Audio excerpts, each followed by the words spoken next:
I was evicted from my own home, in the middle of the night, in the middle of a thunderstorm, by the son I had sacrificed my whole life to raise. A small suitcase, a signed piece of paper I don't remember signing, and a blue card my husband left behind with his final instructions before he passed away.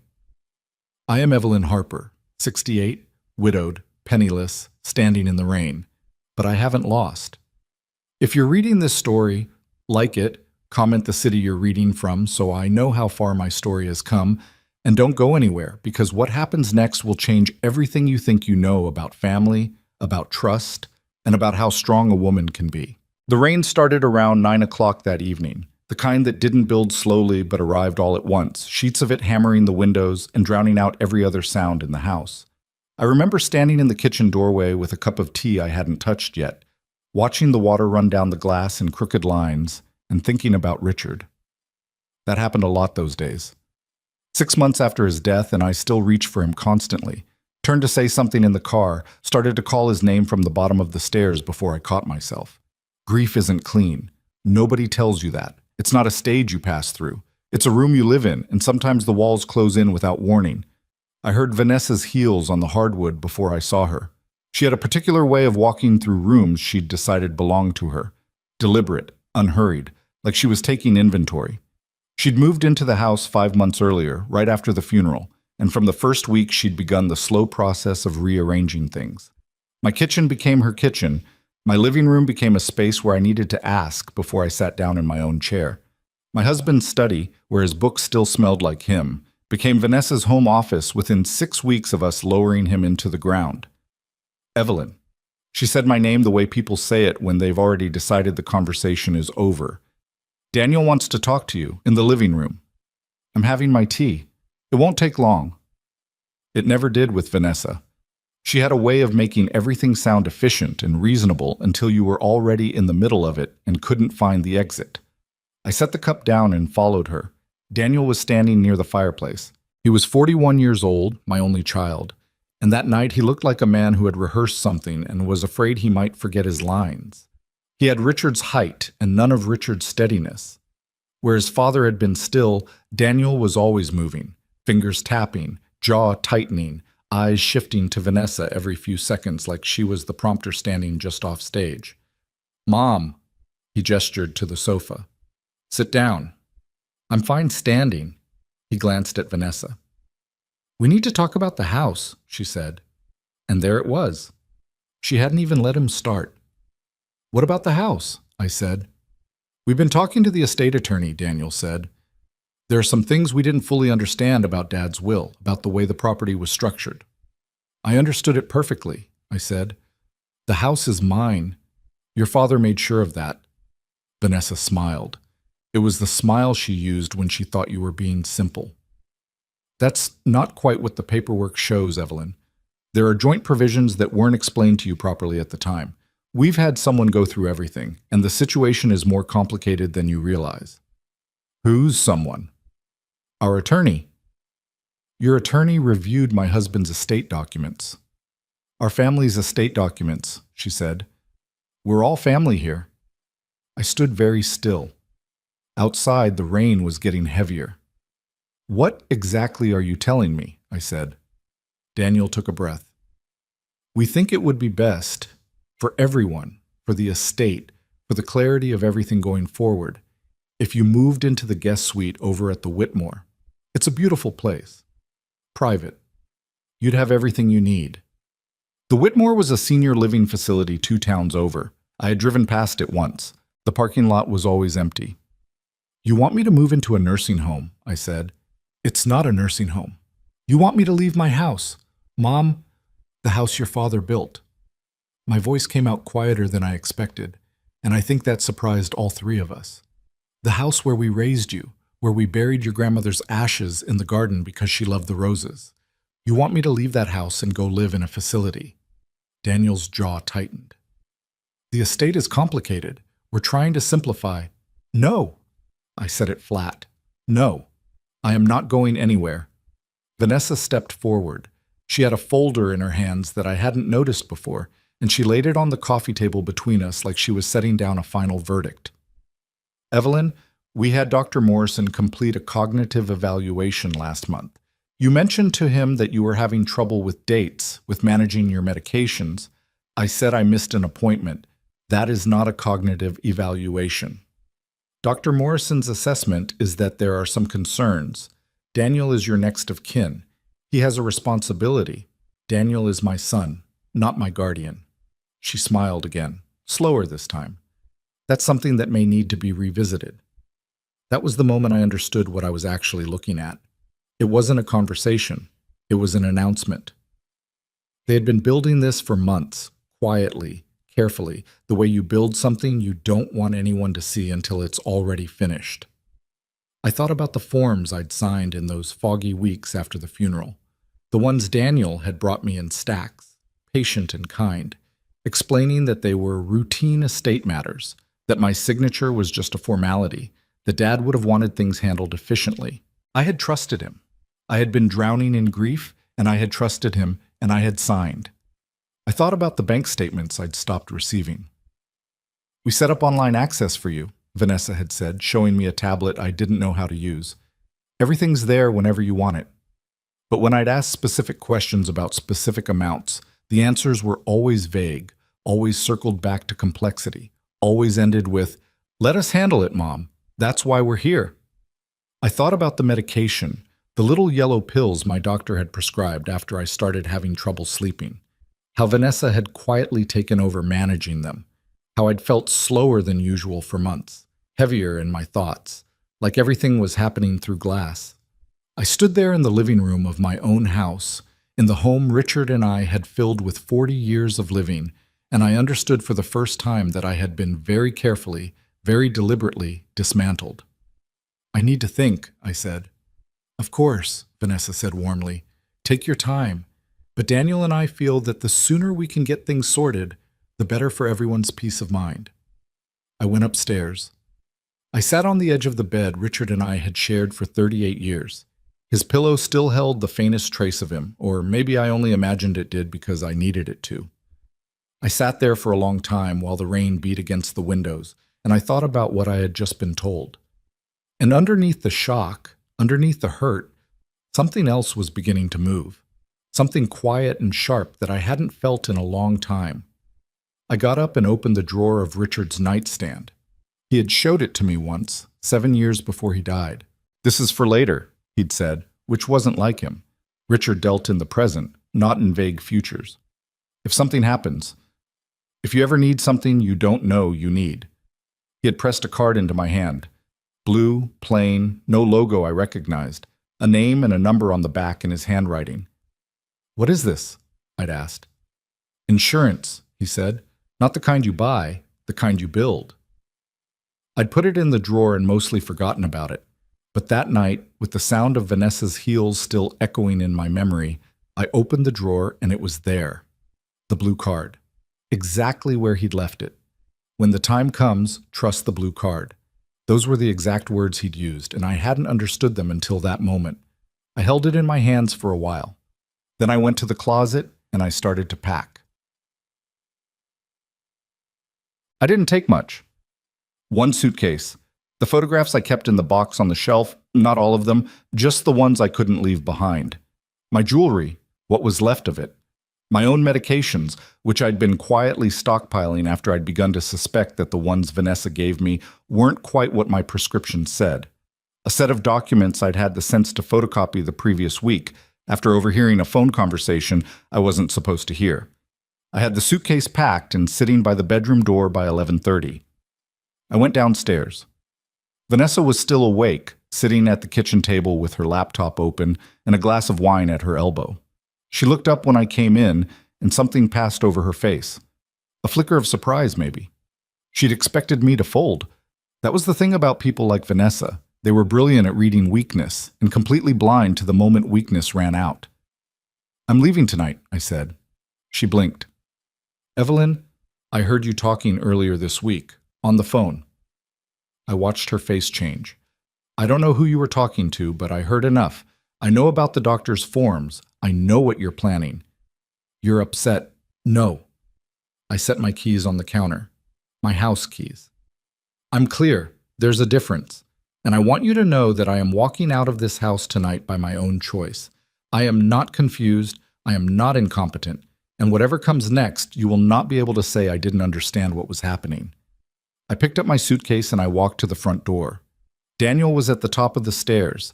He'd come out of the study at some point and was standing there in the half-dark, watching me. He looked younger than 41 in that moment. He looked in a way that was almost painful to see, like the boy who used to sit at the kitchen table and eat cereal and ask me to check his homework. "Mom," he said. I looked up at him. I let the silence sit there between us.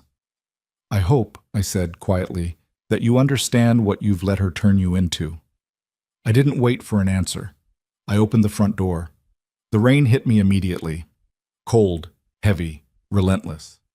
I walked to my car, put the suitcase in the trunk, and sat in the driver's seat for a moment with the engine running and my hands on the wheel. My chest was tight, my eyes burned. I was not going to cry in that driveway.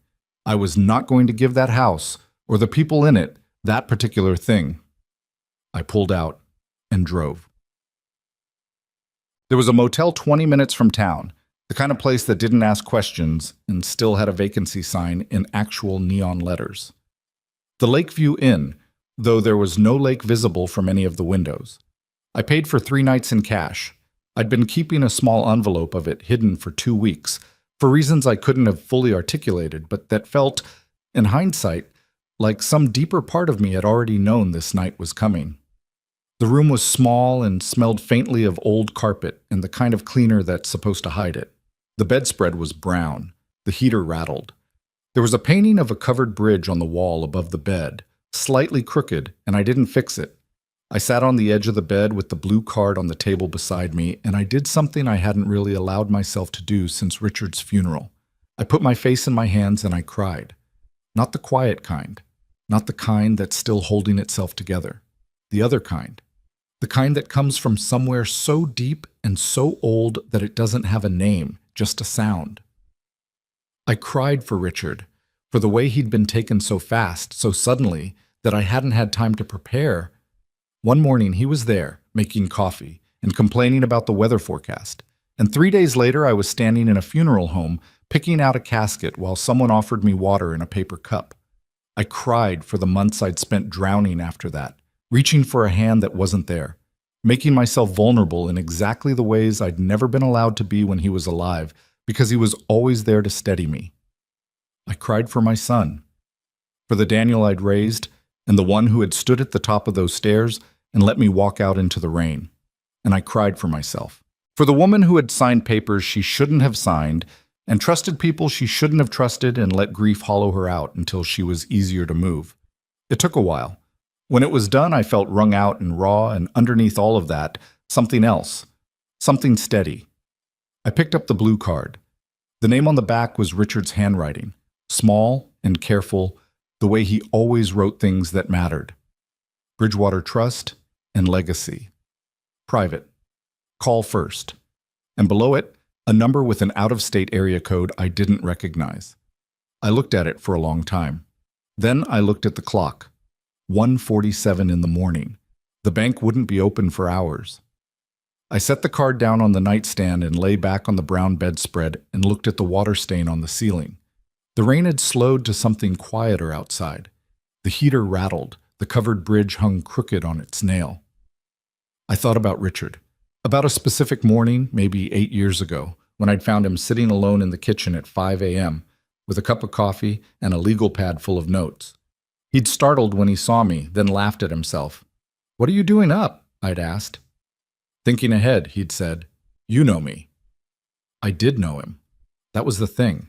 I had known him for 42 years, and I knew that when Richard said he was thinking ahead, he meant it in the way that mattered. Not worry, not anxiety, but the quiet, methodical preparation of a man who understood that love wasn't only felt, it was built, it was planned for. It was left behind in ways you wouldn't fully understand until you needed them. When the time comes, trust the blue card. I closed my eyes. I didn't sleep much, but for the first time in months, I felt like myself. By 6 in the morning, I was dressed, sitting at the small desk by the window with a cup of bad motel coffee and a notepad I'd found in the drawer beside a Bible I pushed to the back. I was making a list, not a desperate list, not the kind you make in panic, grasping at anything that feels like action. This was methodical. This was Richard's influence. All those years of watching him sit down with a problem and simply organize it until it became manageable. What I knew, Daniel and Vanessa had been systematically gaining control of my access to my own finances for months. They had involved a doctor without my full knowledge or consent. They had retained an attorney to review estate documents. They had been living in my house, eating my food, using my accounts, and building what appeared to be a case for guardianship, the legal ability to make decisions for me, over me, without me.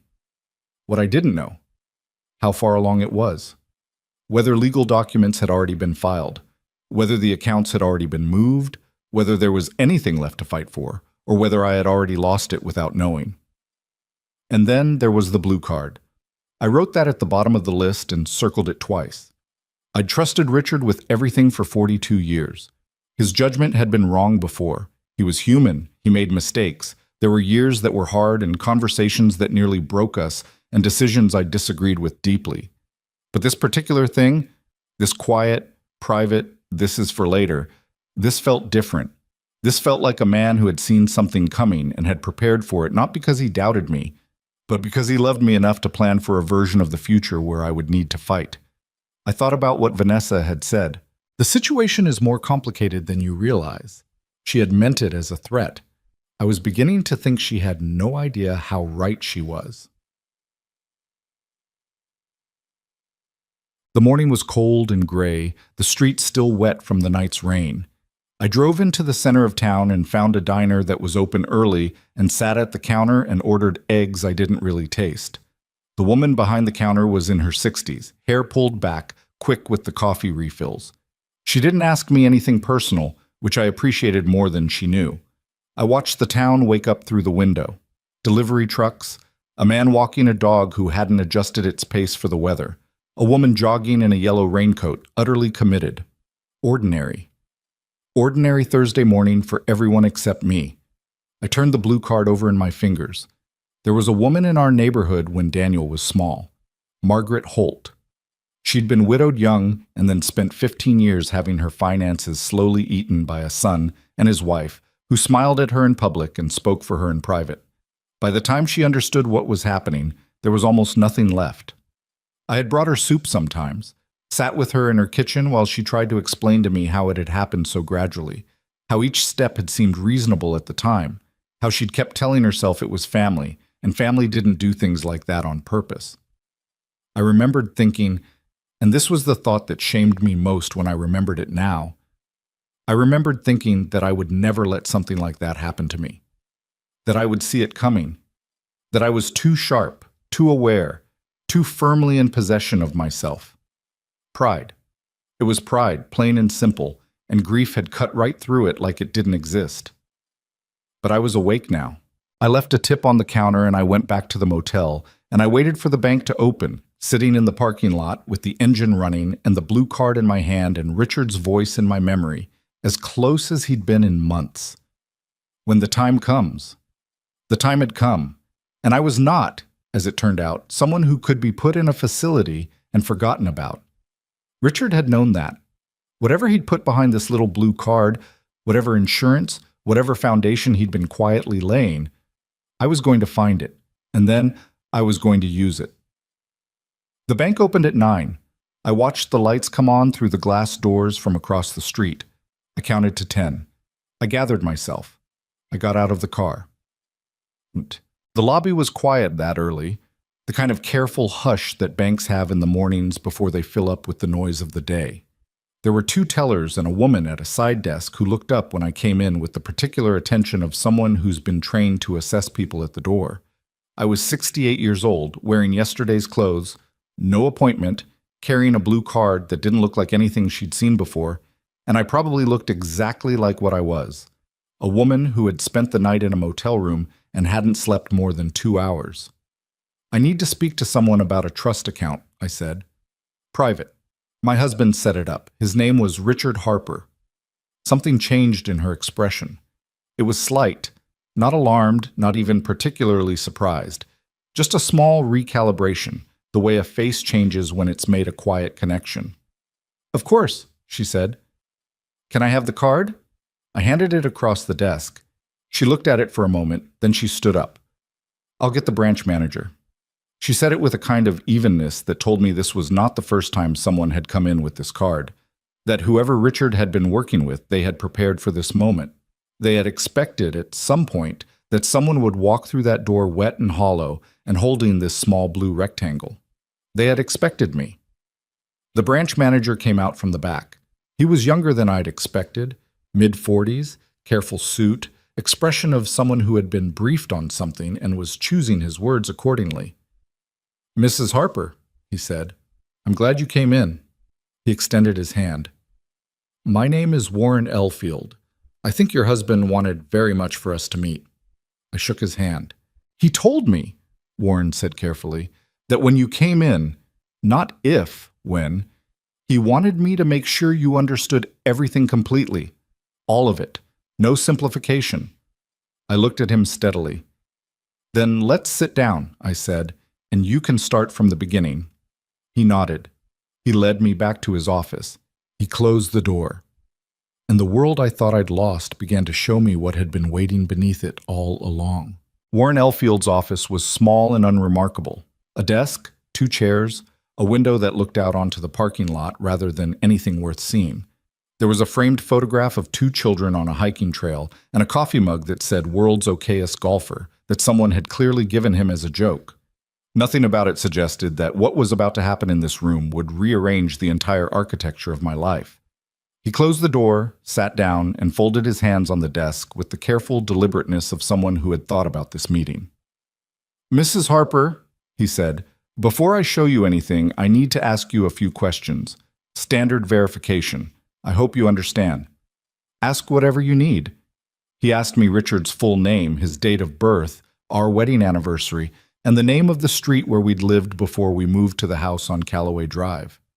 Each answer came easily. They were the bedrock facts of my life, the ones grief hadn't touched. When I finished, Warren nodded once and opened the drawer to his right. He placed a folder on the desk between us. "Your husband opened this account 11 years ago," he said. "It's structured as a protected discretionary trust. The legal name is the Harper Family Legacy Trust, but the account was flagged internally under a designation your husband chose, Blue Tier. That's what the card refers to." I looked at the folder but didn't reach for it yet. "How much?" I said. Warren didn't hesitate. "The current value of the trust, including accrued interest and investment returns over the past 11 years, is $7,342,000. The number sat in the air between us. I heard it clearly, I understood it. And then some part of my brain simply declined to accept it for a moment. The way you decline to accept something when the scale of it is too large for the ordinary container of a morning. "Richard never told me," I said. "He told me you'd say that." Warren allowed himself something close to a small smile. He said, and I'm quoting from a letter he left in the file, "Evelyn will think I should have told her sooner. She's right. But I also know her well enough to know that if she'd known about it, she would have been practical about it, and I wanted this to be something she'd find when she needed it most, not something we'd spend on a kitchen renovation." I put my hand over my mouth, just for a second, just to hold myself together while I heard my dead husband's voice come out of a stranger's mouth in a bank office on a gray Thursday morning. "He sounds like him," I managed. "He left a full letter," Warren said. "I'll give you that in a moment. But first I need to tell you something else, and it's not easy." I lowered my hand. "Tell me." 3 months ago, a man identifying himself as Daniel Richard Harper contacted this branch. He had documentation, power of attorney forms, medical assessments, correspondence from an attorney claiming to represent the estate. Warren's voice was even, careful, but there was something underneath it. Not anger exactly, the restrained version of it. He attempted to access the trust. He presented the claim that you were no longer competent to manage your own affairs, and that as your legal guardian, he was authorized to assume control of the account. I didn't say anything. "We denied the request," Warren said. "The trust was structured specifically to prevent exactly that scenario. Your husband was very particular about the protections he built in. There is a clause that requires in-person verification from you specifically, not a representative, not a guardian, not a power of attorney, before any change can be made to the account's beneficiary structure or access permissions. The forged documents Daniel presented couldn't override that because the trust requires biometric verification alongside a specific access protocol. Forged, I said. The power of attorney your son presented contained your signature. Our legal team compared it to the signature on file from when your husband established the trust. They don't match, Mrs. Harper. The pressure differential is different. The loop in your capital E is different. Small things, but consistent across multiple points of comparison. He paused. We filed a report with the State Financial Crimes Unit 6 weeks ago. I sat back in my chair. Forged. My son had forged my signature. Or Vanessa had, and Daniel had carried the paper in and handed it across a desk with his father's name on a wall plaque and said, "She can't manage herself anymore. I need access to her accounts." My son, the boy I'd taught to ride a bicycle in the driveway of the house on Maple Street and held while he cried when his first dog died. What else? I said, because I could feel there was more. Warren opened the folder and turned it to face me. These are the documents Daniel presented.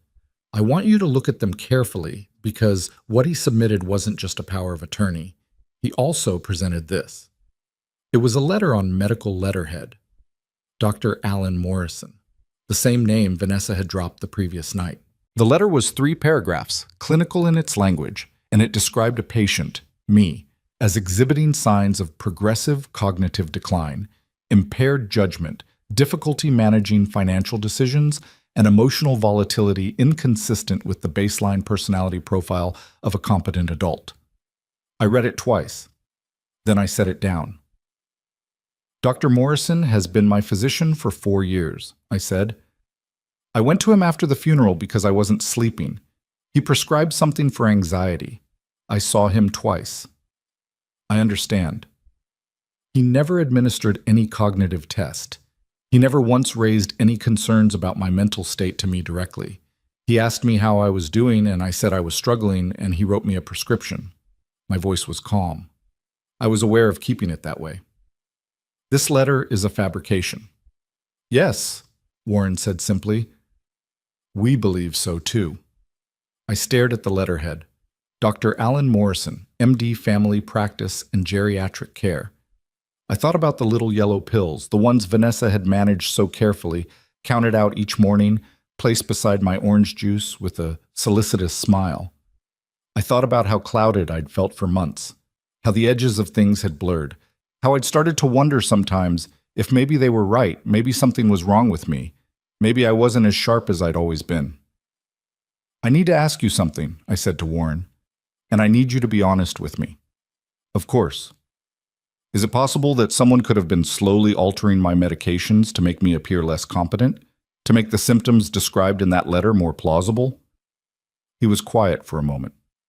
That's not a question I can answer from where I sit, but it's a question you should be asking a doctor. One you choose yourself, not one that's been recommended to you recently.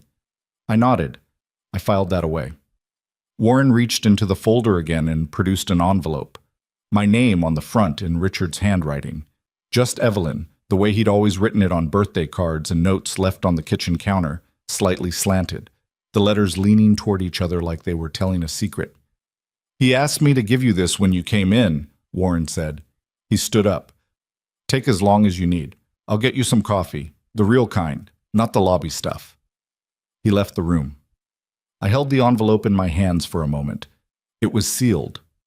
He'd pressed it closed himself years ago, and now I was sitting in a stranger's office in yesterday's clothes, and I was going to open it and hear from my husband for the first time since the funeral.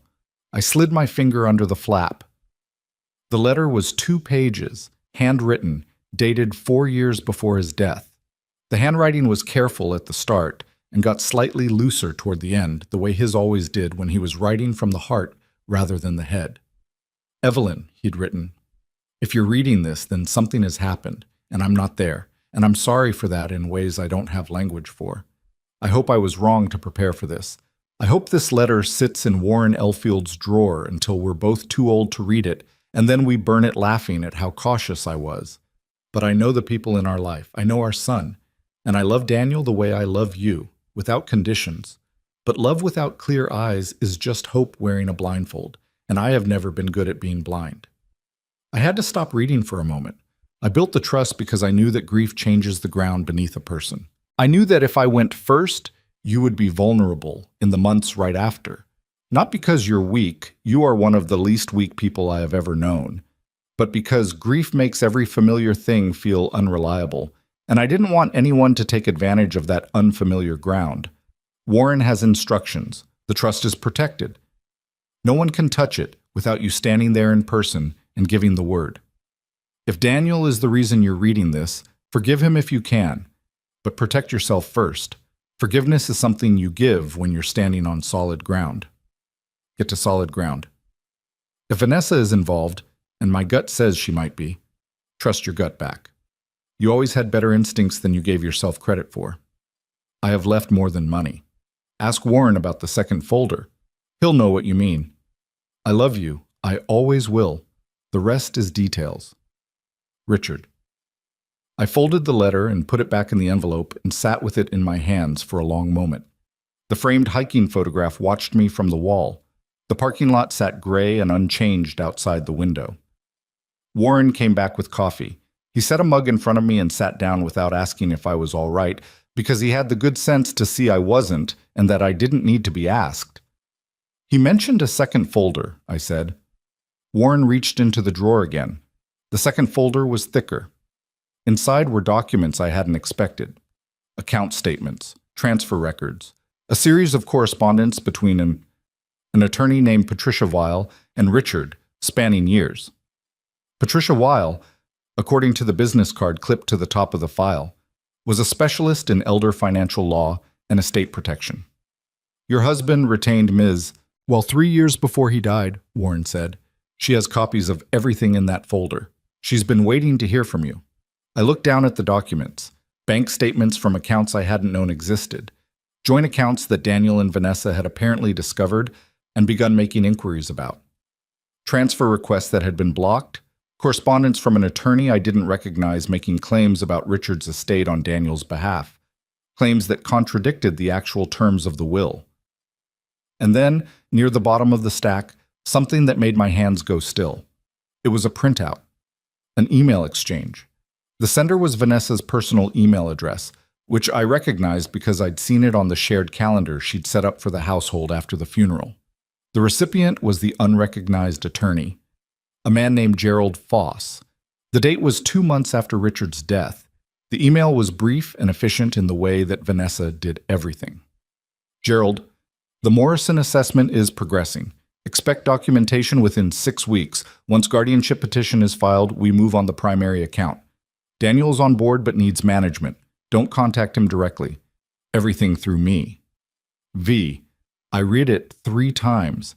Daniel is on board but needs management. Not a partnership. Not a marriage where 2 people had decided together to do something terrible.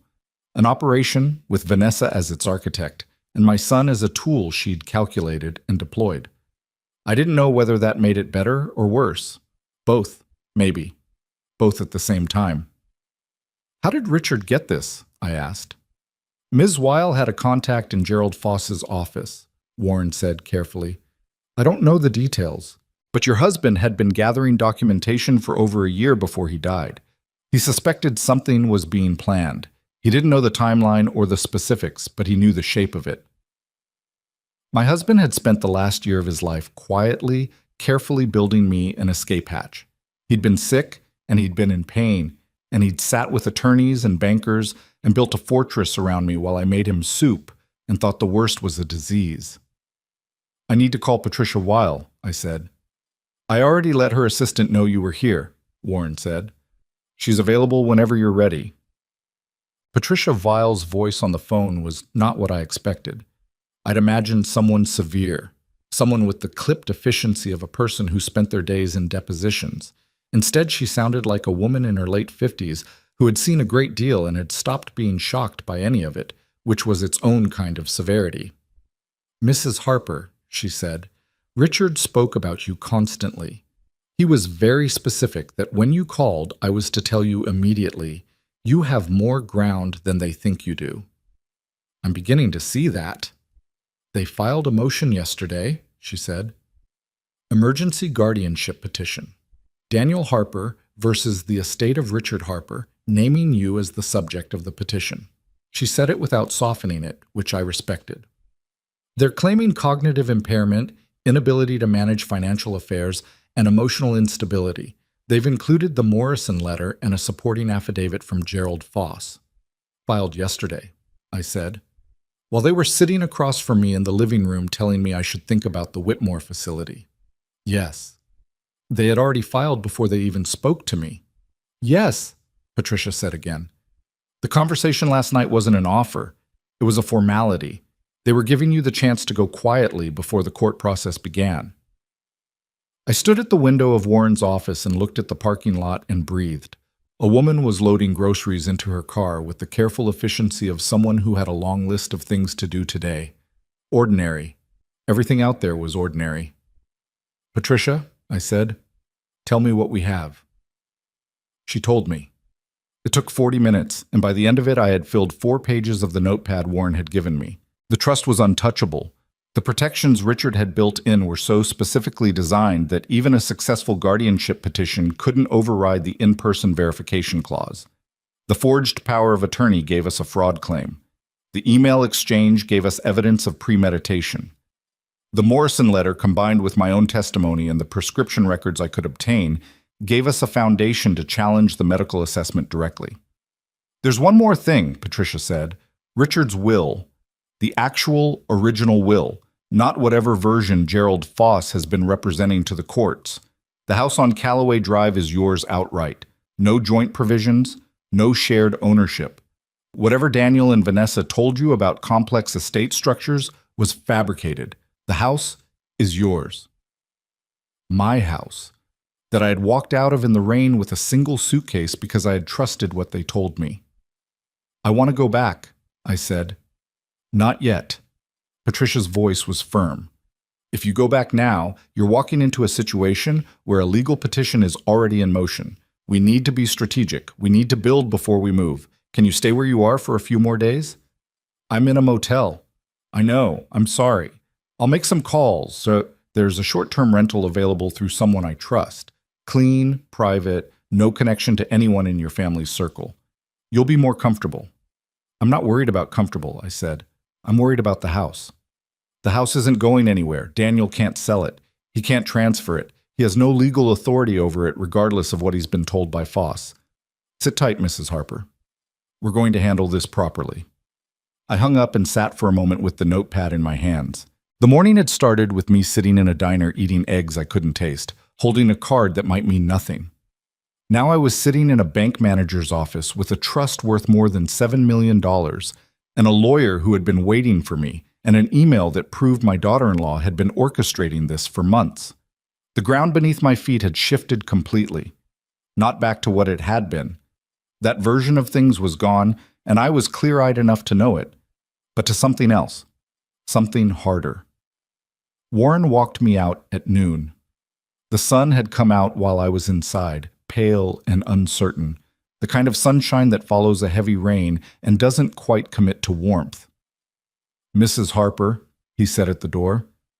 Richard was in this office every year for the last decade of his life. He updated the trust documents, checked the protections, asked about every contingency. He paused. He talked about you every time, not in the way people talk about their spouses as a social formality.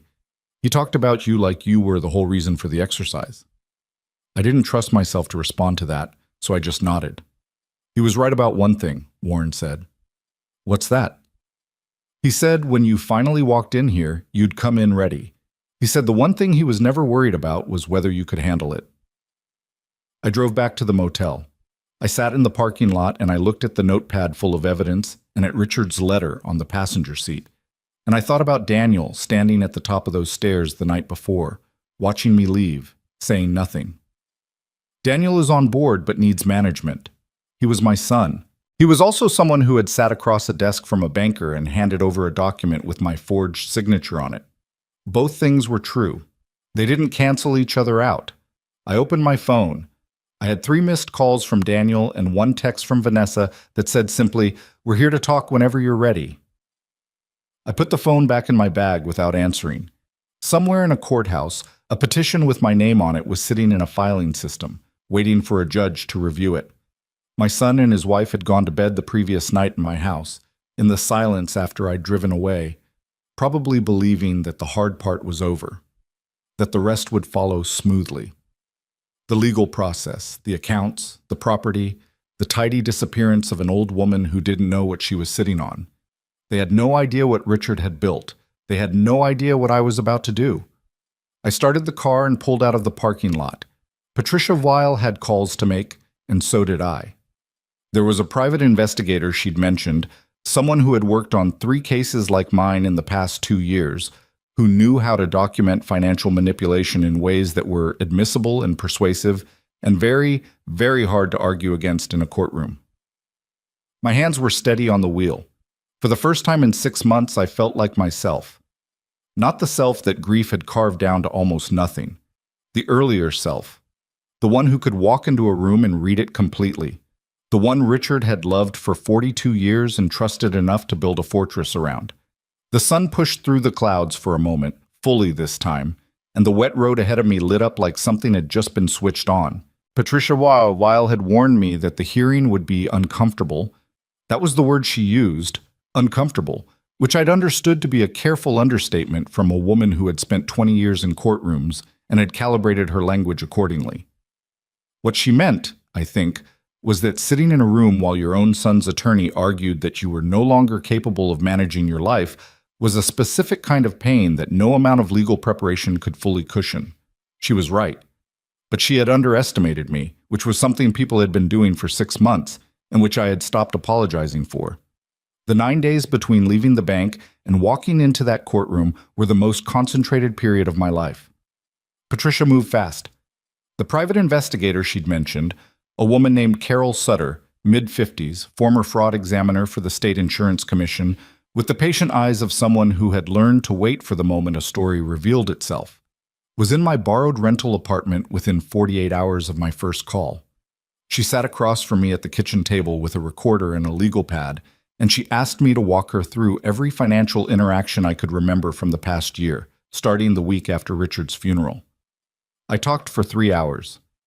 Carol asked questions that I hadn't thought to ask myself, about timing, about which documents had arrived when, about who had been in the room when I signed, about whether I'd been given time to read anything or whether it had always been handed to me mid-conversation when my attention was on something else. By the time we finished, I understood that what I had experienced wasn't careless exploitation. It had been staged, sequenced. Each step had been designed to come when I was most off balance. A signature request 3 days after the funeral, a financial form the week I'd had a bad fall on the back porch and been shaken and distracted, the medication management offered during the 1 month when I'd told Daniel I felt like I was losing my grip on ordinary things. Vanessa had been watching me, cataloging my vulnerable moments and filing them away for later use. "She's smart," Carol said, not admiringly, just factually. "Yes," I said. "She is. Smart people leave more evidence than stupid ones. They document things. They send emails when they should call. They believe they're untouchable, so they stop being careful." She clicked her pen. "Give me a week." Carol gave me 6 days and came back with a file that made Patricia Weil go quiet for a full 30 seconds, which, based on what I'd learned of Patricia, was extraordinary. The file contained the email exchange Warren Elfield had shown me, now formally obtained through the Financial Crimes Unit's discovery process. It contained bank records showing 3 separate attempts by Daniel to access accounts in my name, using the forged power of attorney, not just the trust, but 2 checking accounts and a brokerage account Richard had held jointly with me.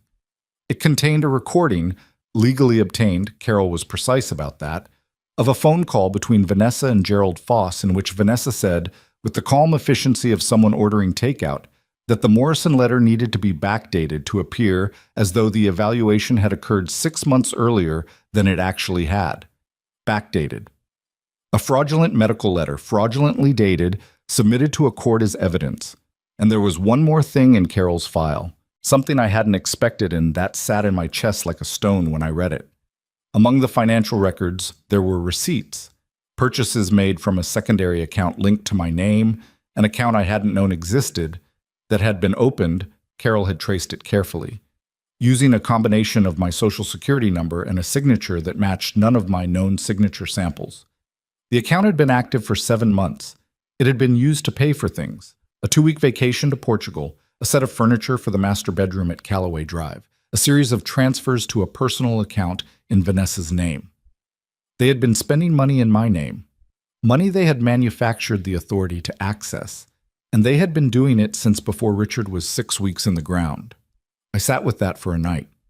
I sat with the specific arithmetic of it, that while I had been drowning in grief, while I had been lying awake in our bed, missing him in ways that had no floor to them, someone had been using my name to pay for a hotel in Lisbon. In the morning, I called Patricia and told her I was ready.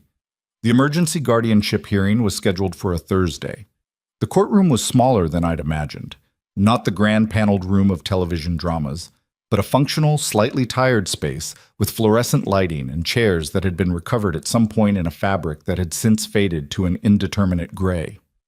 The judge was a woman named Harriet Combs, 60-something, with reading glasses on a chain and the contained, evaluative stillness of someone who had long since stopped being impressed by anything presented to her. I sat at the respondent's table with Patricia to my left and Carol's file between us, and I watched Daniel and Vanessa come in with Gerald Foss.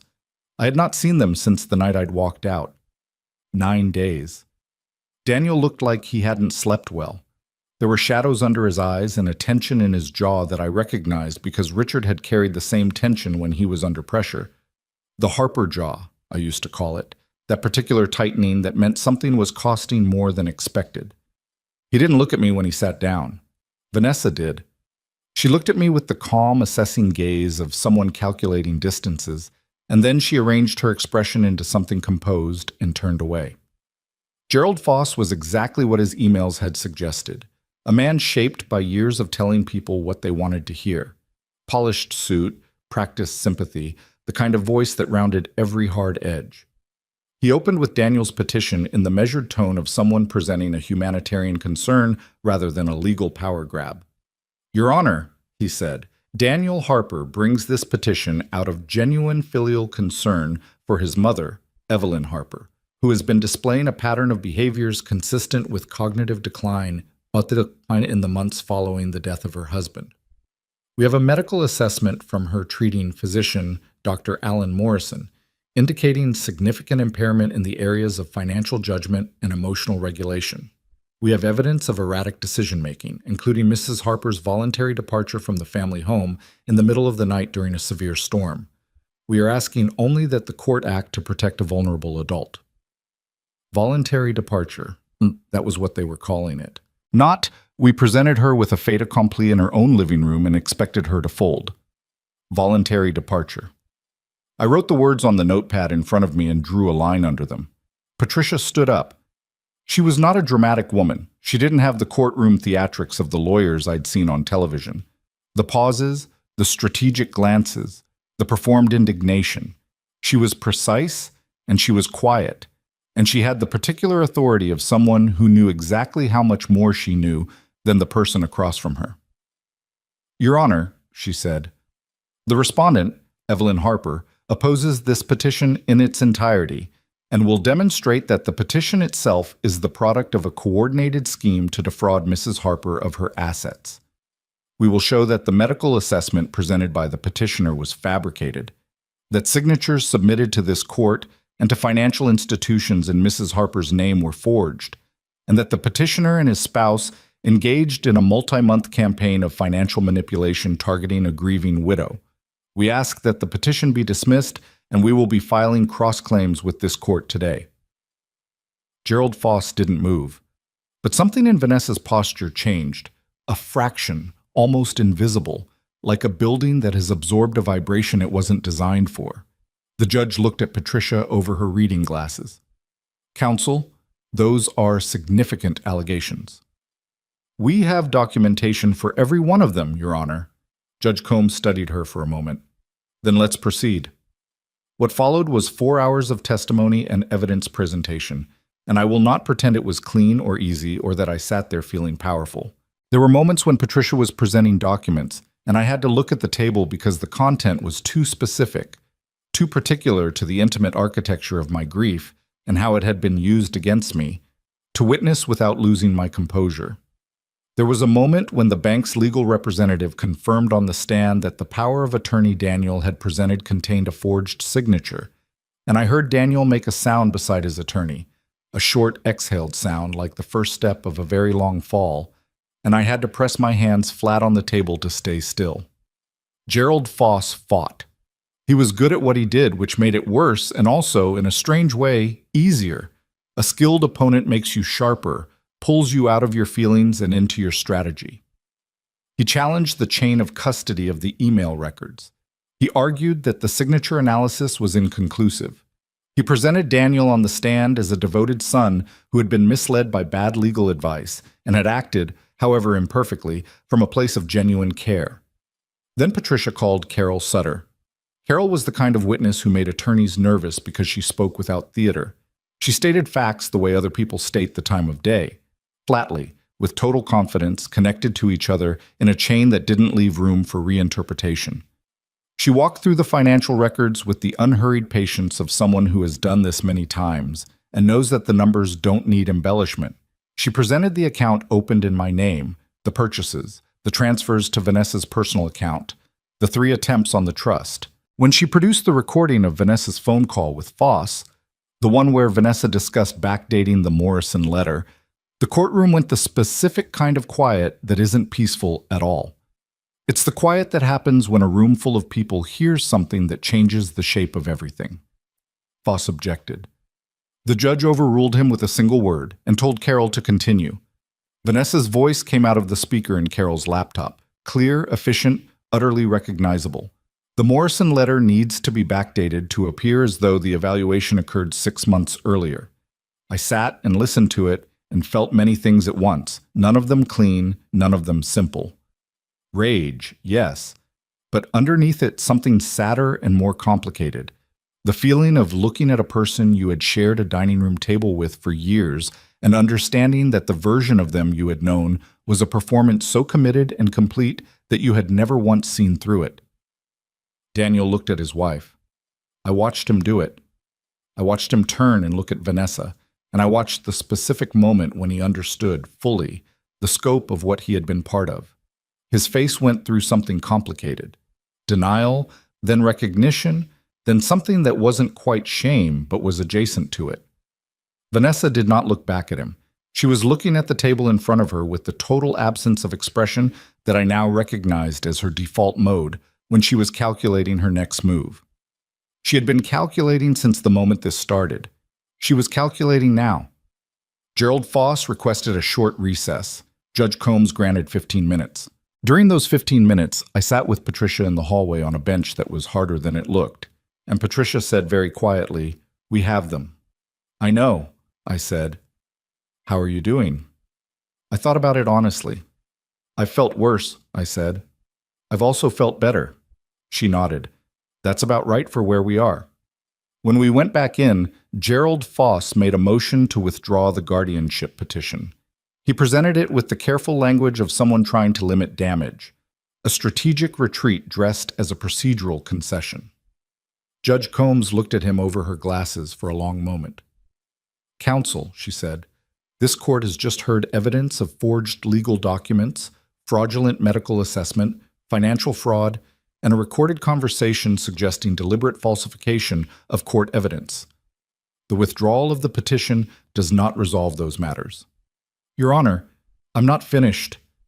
Her voice was patient and final in the way that genuine authority is, not loud, not theatrical. "This court will be referring the evidence presented today to the State Attorney General's office and to the Financial Crimes Division. Additionally, I am confirming today, for the record and for the benefit of all parties present, that the estate of Richard Harper, as established by his original will, vests all primary assets, including the property at Callaway Drive, solely in Evelyn Harper. Any claims to the contrary made by any party are without legal foundation and will be treated accordingly. She took her glasses off and set them on the bench. "Mrs. Harper," she said, looking directly at me for the first time. "I'm sorry you had to be here today." I met her eyes. "Thank you, Your Honor." It was over in the time it took to say those words. Legally, structurally, the thing that Daniel and Vanessa had built over months of careful, cruel planning collapsed in a single afternoon in a room with bad lighting and gray chairs. The petition was gone. The house was mine. The trust was mine. The evidence was in the hands of people whose job was to decide what happened next. In the hallway afterward, Daniel tried to reach me. He came out of the courtroom ahead of Vanessa, and I could see from across the corridor that he was going to say something, that he had gathered himself for it the way you gather yourself for something you've been dreading. I stopped walking. I waited. He came toward me with his hands at his sides and his face doing that complicated thing it had been doing all day. "Mom," he said. "Daniel." "I need you to know—" He stopped, started again.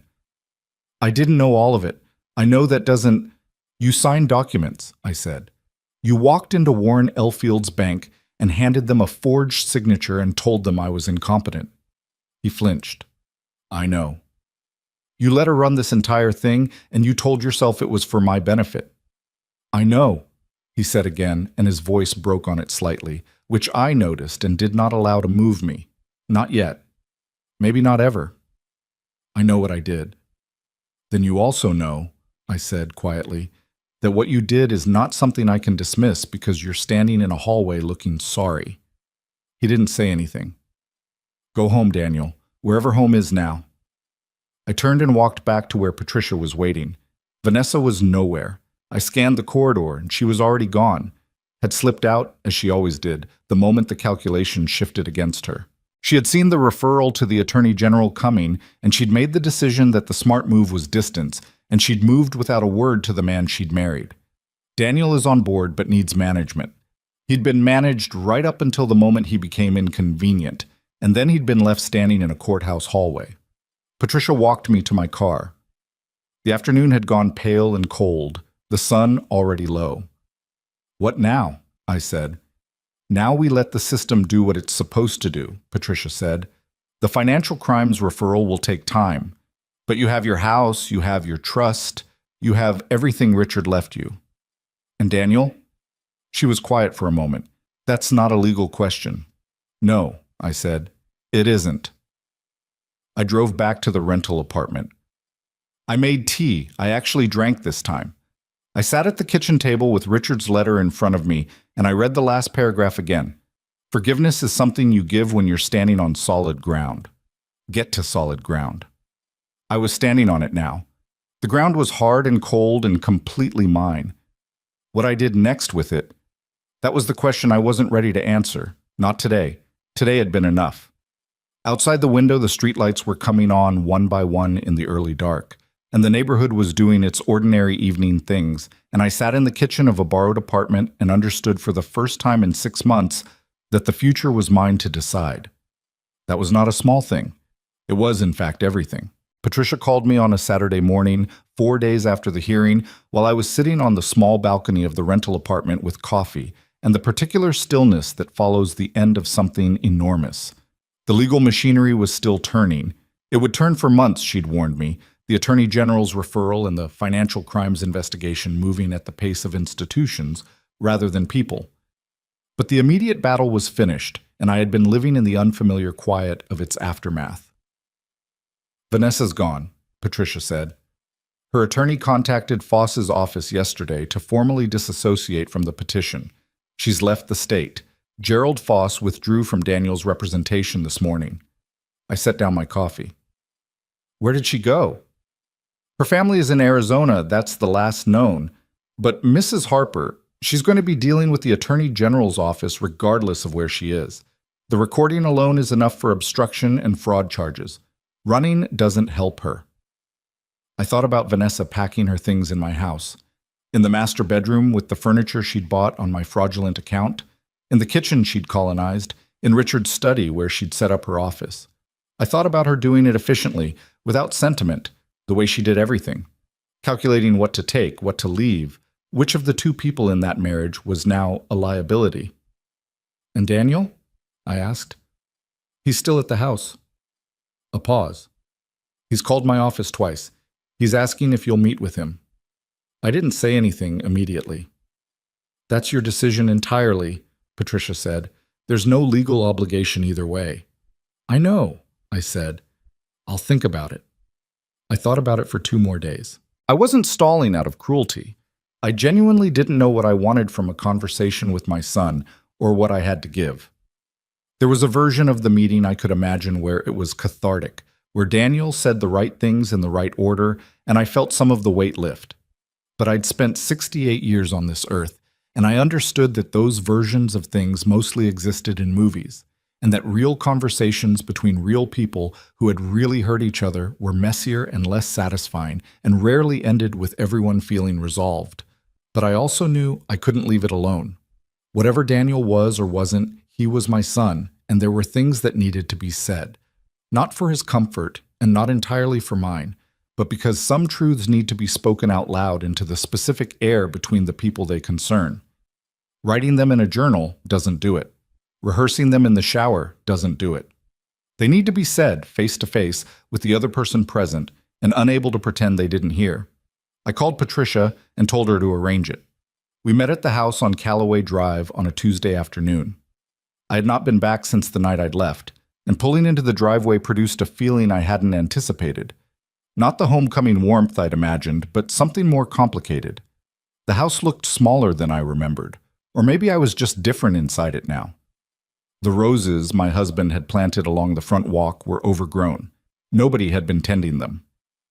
Daniel opened the door before I knocked. He'd been watching for me. He looked worse than he had at the courthouse. Not dramatically worse, not broken in any visible way, but worn down. Like a person who had not been sleeping and had not been eating regularly and had been sitting alone in a house with a lot of time to think. He stepped back to let me in. I walked through the door of my own house. Patricia had advised me to bring her, but I'd said no. This part was not a legal matter. This part was between me and my son in the house his father built, and attorneys had no place in it. The living room was different. Vanessa had left quickly enough that she hadn't taken much. A few things were visibly absent, spaces on the shelves, a missing lamp, but her presence was still stamped on the room in the way she'd rearranged it in those first months. The furniture at different angles, the art on different walls. My chair had been moved to a corner. I walked over and moved it back without saying anything about it. Daniel watched me do it. "Do you want coffee?" he said. "No." I sat down. He sat across from me. There was a moment of silence that lasted long enough to have its own weight. "She's gone," he said. "I know. She left while I was at the store. I came back and her things were mostly cleared out. She left a note." He stopped. "It said she was protecting herself and that I should do the same." I looked at him. He looked at the floor. "Did that surprise you?" I asked. He took a long breath. "No," he said. "Not really, not after the hearing." He rubbed the back of his neck the way he'd done since he was a teenager, the gesture unchanged by 20 years. I think part of me knew, even before the hearing, that there was a point where he didn't finish the sentence. "Where she'd decide you were the liability," I said. He flinched. "Yeah." "Daniel," I made myself wait until he looked at me. "I need to ask you something, and I need you to tell me the truth. Not the version that makes you look better. The actual truth." "Okay." "When did you know? Not about all of it. I don't think you knew all of it.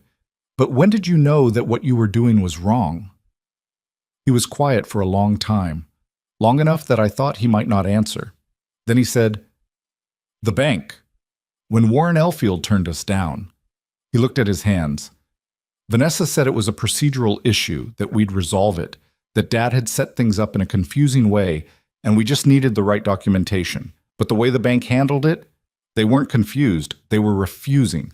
There's a difference, and I could see it, and I told myself I didn't." He paused. "I let myself not know. That's different from not knowing. I want to be accurate about that." Something moved in me at that. Not forgiveness, not yet, maybe not for a long time, but recognition. He was telling the truth. I could hear it the same way I'd always been able to hear the difference in him between truth and performance, since he was a small boy. Why? I said. That's the part I can't get to. We weren't struggling, Daniel. You had a good job. You had a house. You didn't need my money. It wasn't about needing it, he said. It was... He stopped, and I watched him wrestle with something real. Vanessa talked about security a lot. The future. What might happen? What could go wrong? She had this way of making you feel like whatever you had was never quite enough. Like there was always a threat just over the horizon. And she'd frame it as us, as our future. And somewhere along the way I stopped. He shook his head. I stopped asking whose future she actually meant. You stopped asking whose interests she actually had in mind. Yes. And mine didn't register. He looked up. His eyes were wet, which I noticed, and which I didn't allow to change what I needed to say. You are my son, I said. You have been my son for 41 years. I drove you to school in the rain and sat with you in the emergency room when you broke your collarbone, and I was in the front row when you graduated, and I have loved you through everything, every stupid mistake, every bad decision, every year when you were too busy to call. I have loved you without accounting for it, and you used that, maybe not as coldly as Vanessa did, but you used it. I know, he said. The words came out rough. You used my grief. You used the worst months of my life when I couldn't find the floor, and you used them to build something against me. I kept my voice even. It cost me something to do that, but I paid it. I want you to sit with that, not explain it, not apologize for it right now, not tell me about Vanessa's influence. Sit with it. He nodded. He looked like a man sitting with something heavy, which was exactly right. I stood up and walked to the window. The garden looked ragged. The roses needed cutting back. The beds were full of autumn debris. The whole thing had the look of something that had stopped being tended. Richard had spent hours in that garden. It had been one of the few places he'd moved slowly, unhurried, paying attention. Your father knew, I said without turning around. Not everything. But he knew the shape of it. He built protections because he knew the shape of it, and he never said a word to me, and I think about that sometimes. What it cost him to know something like that about his son and carry it alone. Daniel didn't say anything. He loved you, I said. He never stopped, but he also didn't let love make him stupid about what was real. I turned back to face him. I want you out of this house, I said. That's not a negotiation, and it's not a punishment. It's just true. I need to come back to my home, and I cannot do that while you're in it. He nodded immediately. I know. I'll go. I want the key. He got up and went to the kitchen. I heard a drawer open and close. He came back and held out the house key. The spare I'd given him 3 years ago, before all of this, when I'd asked him to feed the cat while we were away. I took it. I'm not telling you there's nothing left between us, I said. I'm telling you that what's left has to be rebuilt, and rebuilding it is not my job. That's yours. If you mean what you're telling me today, then go prove it somewhere that isn't this room. What does that look like? He asked. I don't know yet. I need time, and I need distance, and I need to not be managing your redemption on top of everything else. You're 41 years old. Figure it out. He nodded. He looked for a moment very much like the boy in the old photographs upstairs. Not the smooth adult version, but the child version. The one who used to cry at movies and bring me dandelions and ask too many questions at bedtime. I felt the pull of that, the maternal gravity of it, the way it never fully switched off no matter what happened. I didn't reach for him, but I didn't walk away either. I'll need 2 days to arrange somewhere, he said quietly. I don't have... He paused. I don't have a lot of options right now. 2 days, I said. That's fine. I went back to the door. Daniel followed at a distance, giving me room, which was the right thing to do even if it came a year too late. At the threshold, I stopped. There was something I'd been carrying since the night I'd left, a specific question that had no legal dimension, that no attorney or investigator could answer, and that I needed to hear from him directly. The medication, I said. The yellow pills Vanessa was managing for me. Did you know what she was doing with them? He was very still. I didn't know at the start, he said. I noticed he seemed to struggle with the word. I noticed you seemed slower, more uncertain. I told myself it was the grief. And later, a longer pause. This was the edge of something, and we both knew it. I asked her once, he said, 3 months in. I said you seemed different, and I asked if the pills were right. She said Dr. Morrison had adjusted the dosage because grief can affect how medication works, that it was normal. He looked at me steadily. I let her answer satisfy me. You let it satisfy you? Yes. I stood with that. He'd known something was wrong, and he'd accepted an explanation designed to close the question. That wasn't the same as participating in what Vanessa had done. But it wasn't innocent either. It was the choice to not know, repeated over months. The choice that let everything else happen. All right, I said. I walked out to my car. I sat in the driveway for a moment before I started the engine. The afternoon light was falling across the front of the house the way it had fallen every autumn for as long as I could remember. The particular gold of October light that Richard had always called the best version of any day. He used to make coffee and bring it out to the front steps and just sit in it. I pulled out of the driveway. 3 days later, Daniel was gone. He left a note on the kitchen table, short, handwritten, not asking me for anything. He said he'd arranged to stay with a friend from work. He said he'd filed a formal withdrawal of all remaining legal claims with Patricia's office. He said he was sorry, which I'd expected, and then he said something I hadn't. I'm going to spend a long time figuring out how I became someone who would do this. I don't expect that to matter to you right now, but I needed to say it exists. I read the note twice. I put it on the counter and made coffee, and went out to the garden with my cup. The roses were a mess, overgrown canes crossing each other, dead wood mixed in with the live growth, the whole structure tangled from months of neglect. I put down my coffee and went to the garage and found Richard's pruning gloves where he'd always kept them, hanging on the second hook to the left. I put them on. They were too big. His hands had always been larger than mine, but I pulled them on anyway and went back to the roses. I worked for 2 hours. It was hard work. My back felt it, my hands felt it, and I nicked myself twice through the heavy gloves because I was impatient and pushed too close to the thorns. But when I stopped, I could see the shape of what Richard had planted underneath the mess. The structure was still there. The roots were intact. Given care, given the right season, it would come back. I stood back and looked at it and thought about all the things that statement could apply to. Inside, I called Patricia and told her I was ready to begin the next conversation.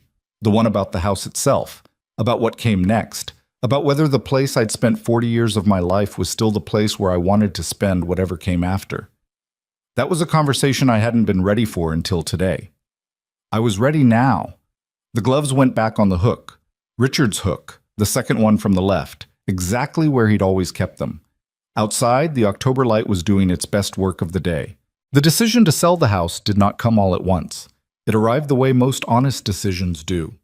Gradually, quietly, over a series of mornings where I stood in different rooms and felt the weight of what each one held, and asked myself whether that weight was something I wanted to carry forward or something I needed to set down. I had gone back to Callaway Drive with every intention of reclaiming it. That was what I'd told myself in the motel room, in Warren Elfield's office, in the hallway outside the courtroom. The house is mine. I'm going back. It had felt like a principle, like the house itself was the measure of whether I'd won or lost. But principles and actual living are different countries, and once I was back inside those walls, really back, alone, with Daniel gone, and Vanessa's ghost still in the rearranged furniture and the bedroom she'd repainted a color I'd never chosen, I began to understand that what I'd been fighting for was never really the house. It was the right to decide what happened to it. That's a different thing entirely. Patricia came by one afternoon about 3 weeks after I'd moved back in.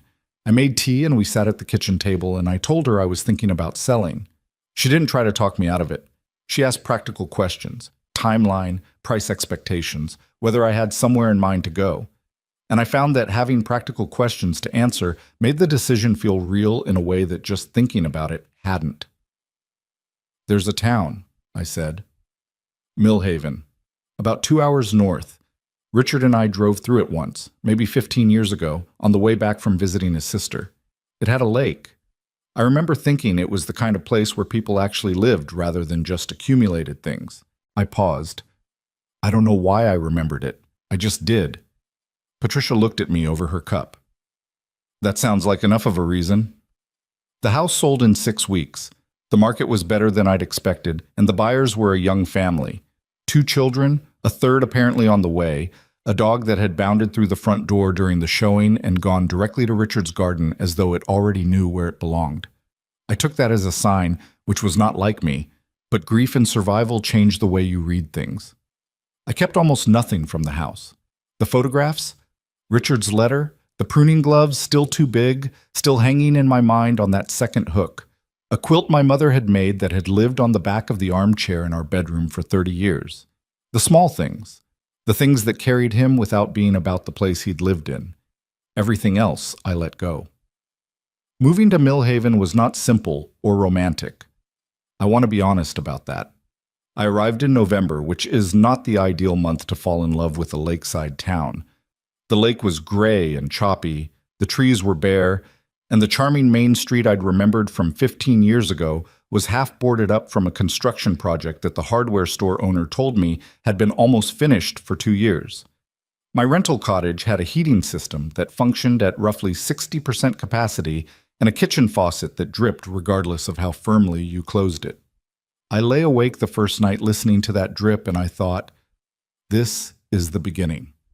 Not the romantic version of a beginning, not the clean slate feeling the movies would have you expect. Just a woman in a cold cottage in a gray November town, 68 years old, starting over from a position no one would have chosen.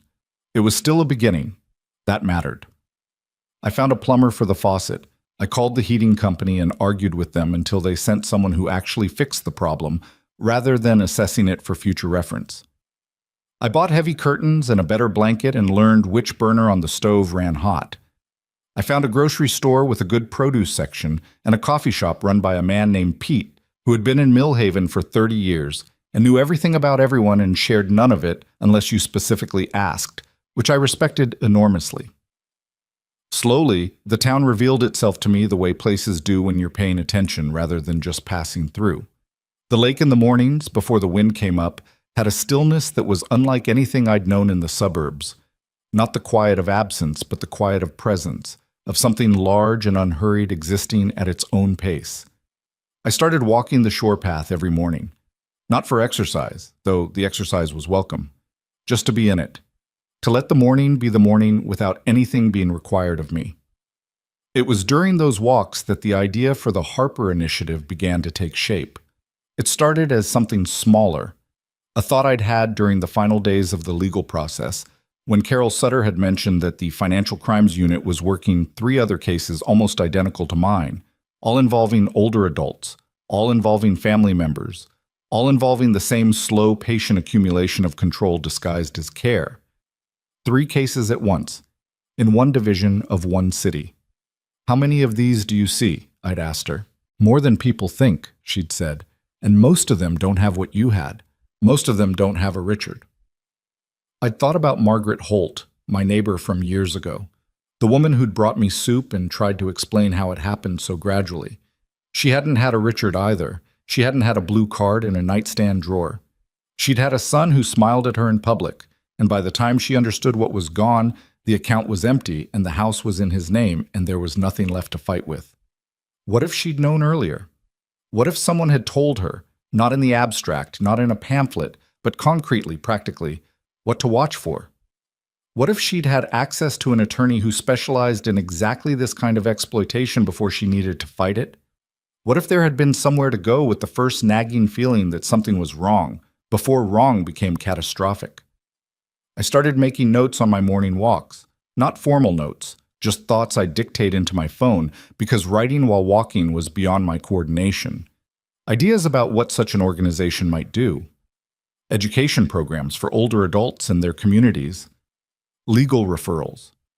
A hotline staffed by people who understood the specific dynamics of family-based financial exploitation, who wouldn't dismiss the call as a family dispute or suggest that surely the family had good intentions. I brought the notes to Patricia in December. She read through them at her kitchen table.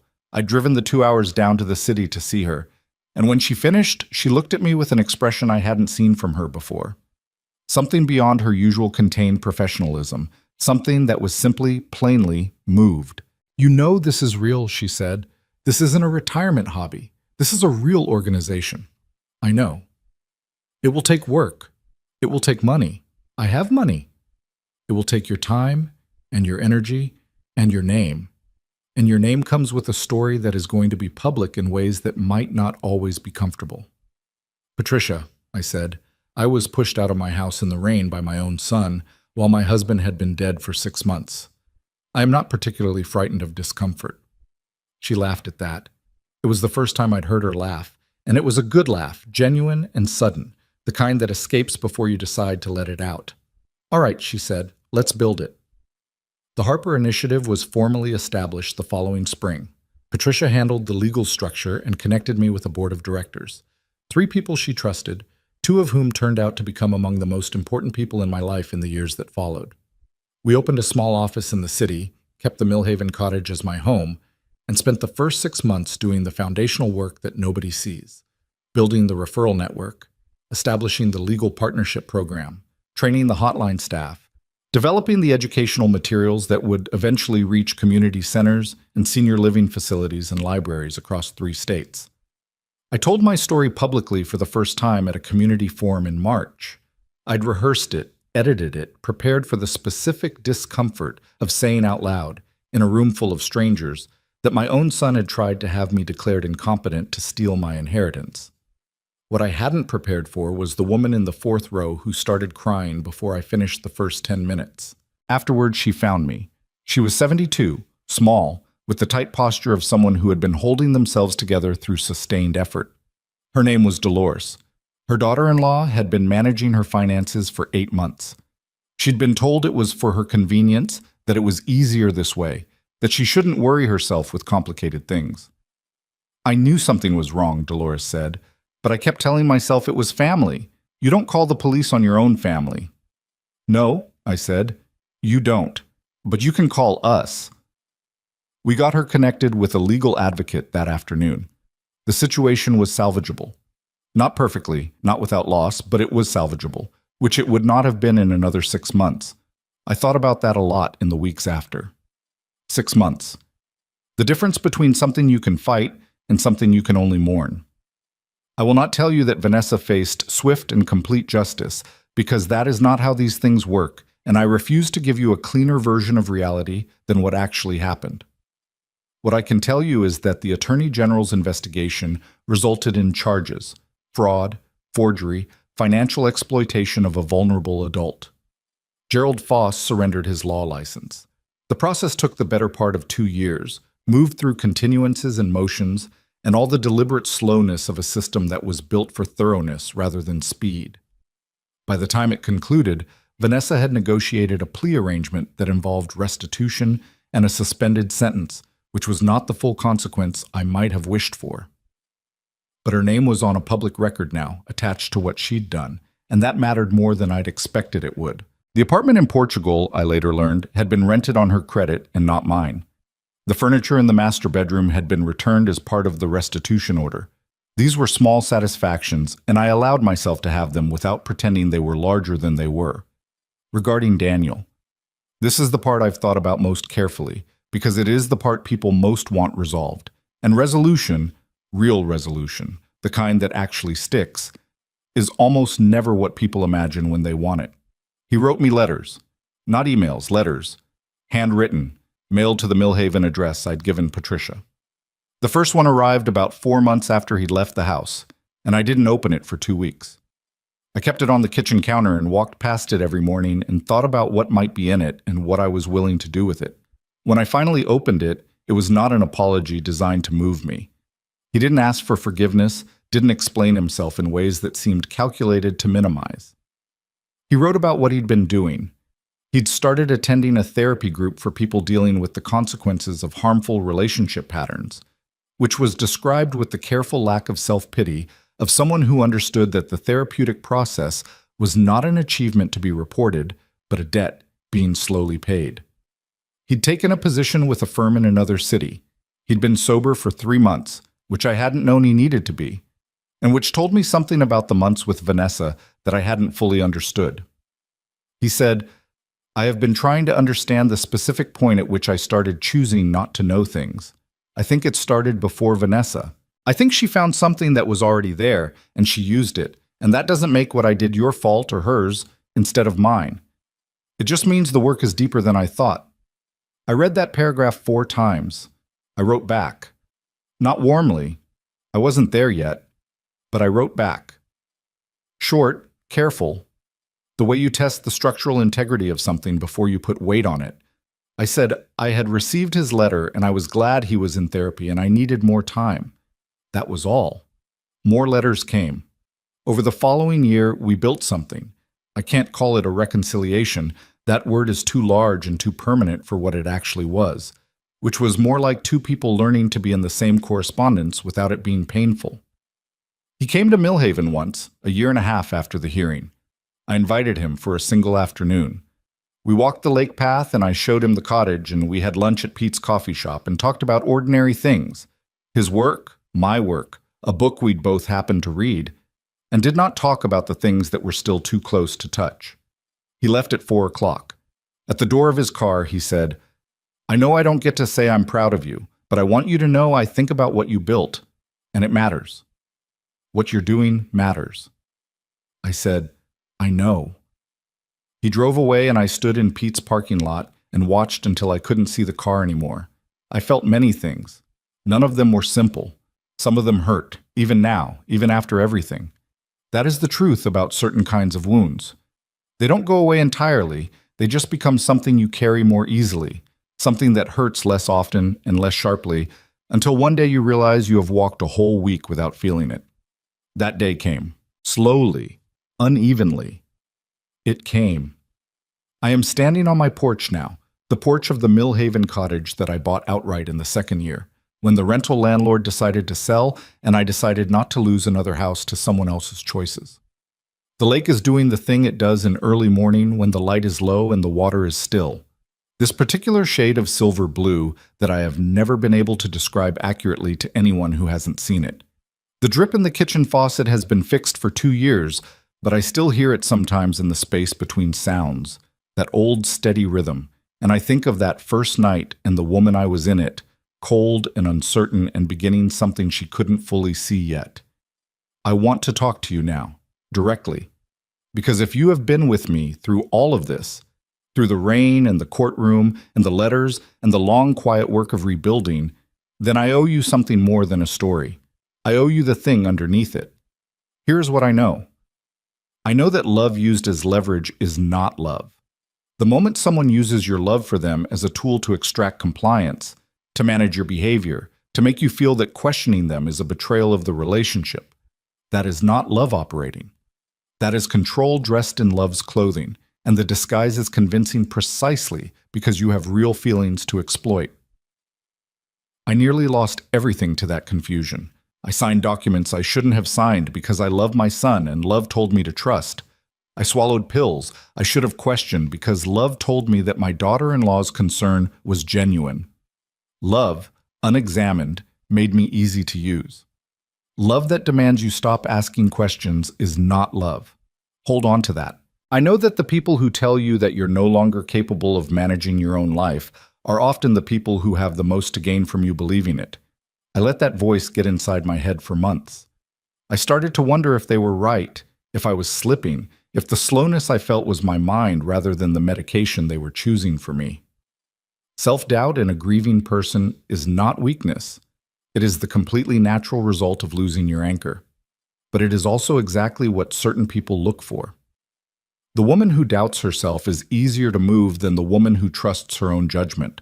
Trust your judgment. Get it checked by people who have nothing to gain from it being wrong. I know that setting a boundary with someone you love does not mean you love them less. Telling Daniel to leave my house was one of the hardest things I have ever done. It was also one of the most necessary. Protecting yourself from someone's harmful behavior is not a rejection of them. It is a refusal to allow the relationship to exist on terms that destroy you. Sometimes love means saying, not like this, not on these terms. Come back when you can do this differently. That is not coldness. That is clarity. And clarity is a form of respect for yourself. And if you mean it, for the other person too. I know that age does not diminish your right to your own life. I was 68 years old, standing in the rain with a suitcase, and there were people who looked at my age and my grief and my confusion and decided those things made me a target. They were almost right. But what they miscalculated was this. Age also means 42 years of a man who loved me enough to think ahead. It means a lifetime of knowing myself, even when grief made that knowledge temporarily inaccessible. It means decades of being someone who had gotten through hard things before. And that history doesn't disappear when your hair goes gray. Your age is not your vulnerability. It is, in fact, a very large part of your strength. And I know this, finally. Richard did not save me. I want to be precise about that, because the story could be told in a way where the dead husband is the hero and the widow is the beneficiary of his protection, and that version is not accurate. Richard built a structure. He left tools. He thought ahead with the love and the clarity that were the best of him. But I am the one who got up from that motel bed. I am the one who walked into Warren Elfield's office. I am the one who sat across from my son in a living room and said what needed to be said without softening it into something manageable. Richard gave me the materials. I built with them. There is a difference, and it matters, because you may not have a Richard. You may not have a blue card in a nightstand drawer, or a trust or an attorney who is already waiting for you. What you have always had, is yourself. The version of yourself that knows when something is wrong, even when you're being told it isn't. The version that gets up. The version that walks into the office or the bank or the courtroom or the conversation that needs to happen. That version doesn't require a Richard to exist. She just requires you to listen to her when she speaks. The lake is brightening now. The silver is going to gold the way it does when the sun finally clears the tree line, sudden and complete, and the whole surface changes in a moment. I have watched this happen every morning for 2 years, and it still gets me. Some things don't become ordinary no matter how many times you see them. Dolores called last week. She is well. The legal process for her situation concluded in the fall, and she has moved into an apartment she chose herself, in a building with a garden she tends with the same stubborn attention I give to my shore walks. She has become one of our volunteer peer counselors, which means she talks to women who are where she was, confused, afraid, not sure if what they're experiencing is real or if they're the problem. And she tells them, in the specific language of someone who has been exactly there. It is real, you are not the problem, and there is help. That is the other thing Richard left me. Not just the money, not just the legal protections, not just the letter in his careful handwriting. He left me the knowledge of what it felt like to be protected by someone who had planned for your survival. And from that knowledge came the need, the specific, focused, non-negotiable need, to make sure that protection wasn't only for women lucky enough to have husbands who thought ahead. The Harper Initiative serves older adults across 4 states now. We have a legal partnership with 11 law firms. We have trained advocates in 42 community centers. Last year, we helped prevent financial exploitation in 63 cases before the damage became irreversible. 63 people who made a phone call or walked into a seminar or printed a checklist from our website and recognized something in time. I think about Margaret Holt on the days when the work is hard. I think about the soup she made me and the kitchen where she tried to explain what had happened to her and couldn't fully find the words for it because there weren't good words yet, because nobody had named it clearly enough to give her the language. We are building that language now. We are naming it. We are making it something people can recognize before it is finished happening. That is what I do with my mornings now, beside the lake and the town with the construction project that is still almost finished. That is what Richard's money built in the end. Not security, not comfort, not a quiet old age tucked away somewhere private, something that will outlast me. I stand on my porch until the gold light reaches the middle of the lake, and then I go inside and make coffee and start the day. There are emails to answer and calls to return and a board meeting next week that Patricia says will be challenging, which means she has already identified 3 specific problems and is giving me time to prepare. My back still hurts on cold mornings. The faucet is fixed, but the heating system occasionally makes a sound it shouldn't. None of this is perfect. None of it needs to be. The woman who was pushed out into the rain one November night with a single suitcase, She is still in here. She is the one who knows what this cost. She is the reason I don't take any of it lightly. She stands behind everything I do now, not as a wound, but as a witness. As proof that the ground can hold after everything you thought was under you has given way. She is the reason I know, with the specific certainty of lived experience, that being broken open is not the same as being broken. And if you are watching this, wherever you are, in whatever city you typed in the comments at the beginning, if something in this story has landed close to something in your own life, I want you to hear this directly from me. You are not too old to fight. You are not too confused to know when something is wrong. You are not obligated to sacrifice your dignity on the altar of keeping the peace. The people who love you for what they can take from you do not love you. And the life you have earned, every year of it, every hard thing you survived to get here, belongs to you. Protect it like Richard taught me to protect mine. Build your blue card. Know where it is. And when the time comes, if the time comes, use it without apology and without hesitation. The lake is fully gold now, end to end. Another morning, entirely mine. I wouldn't trade it for anything. I know that age does not diminish your right to your own life. I was 68 years old, standing in the rain with a suitcase, and there were people who looked at my age and my grief and my confusion and decided those things made me a target. They were almost right. But what they miscalculated was this. Age also means 42 years of a man who loved me enough to think ahead. It means a lifetime of knowing myself, even when grief made that knowledge temporarily inaccessible. It means decades of being someone who had gotten through hard things before, and that history doesn't disappear when your hair goes gray. Your age is not your vulnerability. It is, in fact, a very large part of your strength. And I know this, finally. Richard did not save me. I want to be precise about that because the story could be told in a way where the dead husband is the hero and the widow is the beneficiary of his protection, and that version is not accurate. Richard built a structure. He left tools. He thought ahead with the love and the clarity that were the best of him. But I'm the one who got up from that motel bed. I am the one who walked into Warren Elfield's office. I am the one who sat across from my son in a living room and said what needed to be said without softening it into something manageable. Richard gave me the materials. I built with them. There is a difference, and it matters, because you may not have a Richard. You may not have a blue card in a nightstand drawer, or a trust, or an attorney who was already waiting for you.